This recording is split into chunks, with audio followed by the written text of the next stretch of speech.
Hello વિદ્યાર્થી મિત્રો, રાધે રાધે. તો તમને બધાને જે સરકારી નોકરી મેળવવા માટેની તૈયારી કરે છે, બરાબર, એના માટે ગુડ ન્યૂઝ આવી ગયા છે ફરીથી. અને ગુડ ન્યૂઝ એવા છે કે તમે જ્યારે વિડીયો એન્ડ સુધી જોશો ને ત્યારે તમને બધું સમજાઈ જશે કે શું નવી અપડેટ છે, બરાબર.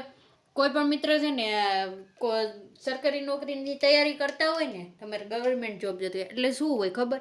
હું ખુદ તૈયારી કરતી ને ત્યારે એવું કરતી કે જેટલી પણ ભરતી આવે ને બધામાં ફોર્મ ભરી દઉં, બધામાં એક્ઝામ દેવાની, બરાબર.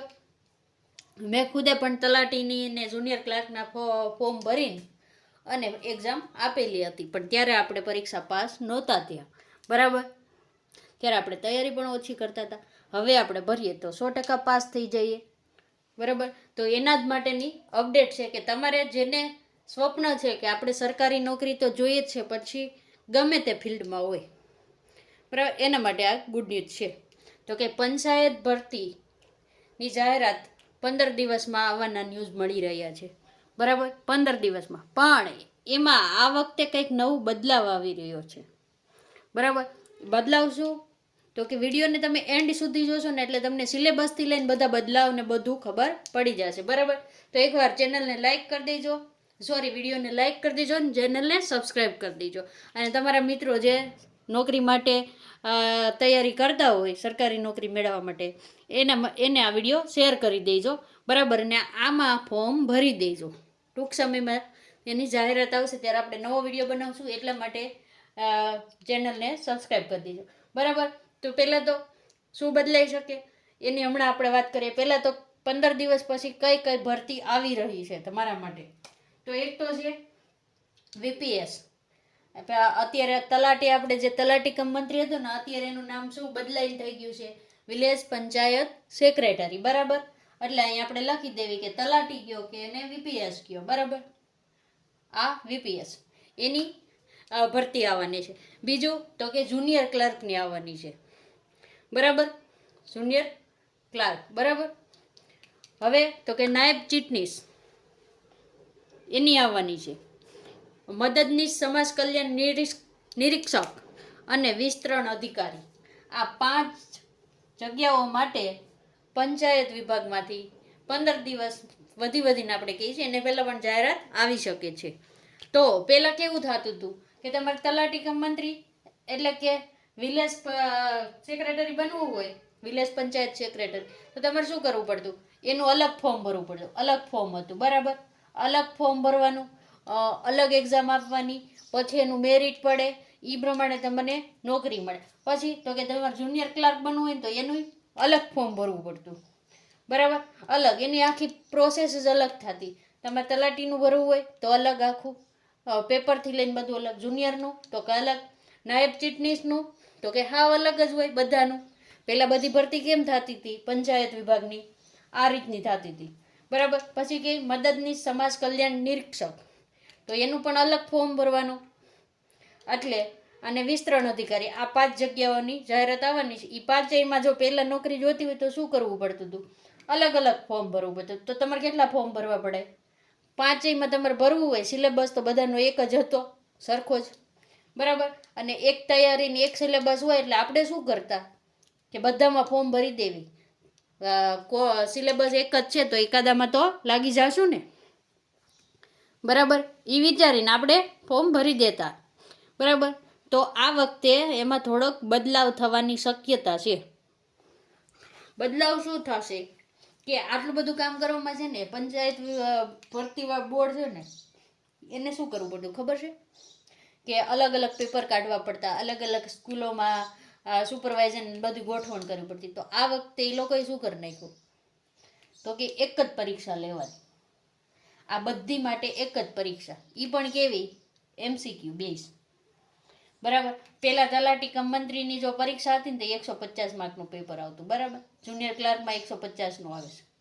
અને નાયબ ચીટનીસમાં મારા ખ્યાલથી 150નું આવે કે 200નું છે, મને નથી ખબર, બરાબર. ને આ વિસ્તરણ અધિકારીમાં ને એમાં 200 માર્કનું પેપર આવતું. કેટલું? 200 માર્કનું. તો હવે શું કરી નાખ્યું તો કે આ બધીમાં એક જ પરીક્ષા મૂકી દીધી. આપણે CCEની જેમ કેમ બેમાં ભેગું કરી દીધું છે કોઈ પણને, ગ્રુપ A ને ગ્રુપ B, બરાબર. તો આપણે આ વખતે જેને CCEનું ફોર્મ ભર્યું હોય ને એને ખબર છે ગ્રુપ A અને ગ્રુપ B બંનેનું ભેગું જ છે. પછી તો કે મેરિટ પ્રમાણે હવે નોકરી મળશે, કે જે મિત્રોને ઝાઝા માર્ક હોય એને ગ્રુપ A માં મળશે, ઓછા હશે ને ગ્રુપ B માં મળશે, બરાબર. તો આ વખતે પંચાયતમાં પણ આ પદ્ધતિ થઈ જશે, એક જ પેપર. તો આનાથી બેનિફિટ પણ છે એક ને એક નુકસાન પણ છે. નફો હોય તો નુકસાન તો હોય જ નહીં એની સાથે સાથે. નફો એ છે કે જો તમને પેપરમાં ચાન્સ મળ્યો અને તમે પાસ થઈ ગયા તો આ બધીમાંથી મેરિટમાંથી એક પ્રમાણે તો તમને છેલ્લી બાકી નોકરી મળી જ જશે. તો સૌથી ઉપર મેરિટ હોય એને ઊંચી પોસ્ટ મળશે, જેને નીચું મેરિટ એને નીચી પોસ્ટ મળશે, પણ નોકરી તો મળશે. નોકરી તો મળશે. એક તમારું મેરિટમાં નામ આવી ગયું એટલે નોકરી મળશે. અને આમાં શું થશે, જે નીચેની પોસ્ટ હોય ને ત્યાં શું થાય, મેરિટ છે નીચું જશે. શું નીચું એટલે કે જેને નીચું મેરિટ રહી ગયું હોય ને, પાસ થઈ ગયા હોય ને, એનો પણ વારો આવવાની પૂરી શક્યતા છે, બરાબર. અને આમાં શું થતું, તલાટીને અલગ અલગ લેતા તો શું થતું, અલગ અલગ મેરિટ બને એટલે બધામાં મેરિટ ઊંચું જતું, બરાબર. હવે તમારી એ સમસ્યા નીકળી જશે. આ રીતનું સંભળાઈ રહ્યા છે ન્યૂઝ કે આ રીતનું હવે પેપર કરી નાખશે અને આ રીતની એની મેરિટ સિસ્ટમ થઈ જશે કે ઉપરની પોસ્ટ હોય તો સૌથી ઉપરના મેરિટવાળા, અને જેમ મેરિટ નીચું જાય એમ નીચી પોસ્ટ આવતી જશે, બરાબર. હવે તમને એમ થશે કે જાહેરાત કેટલા દિવસમાં આવશે, તો કે 15 દિવસનું સંભળાઈ રહ્યું છે કે 15 દિવસની અંદર જાહેરાત આવશે. હવે તમને આ પરીક્ષા દેવાનું મન થઈ જ ગયું હશે સાંભળીને, તો હવે એનો આપણે સિલેબસ પણ જોઈ લેવી. તો વિદ્યાર્થી મિત્રો, આ છે આપણો સિલેબસ, બરાબર.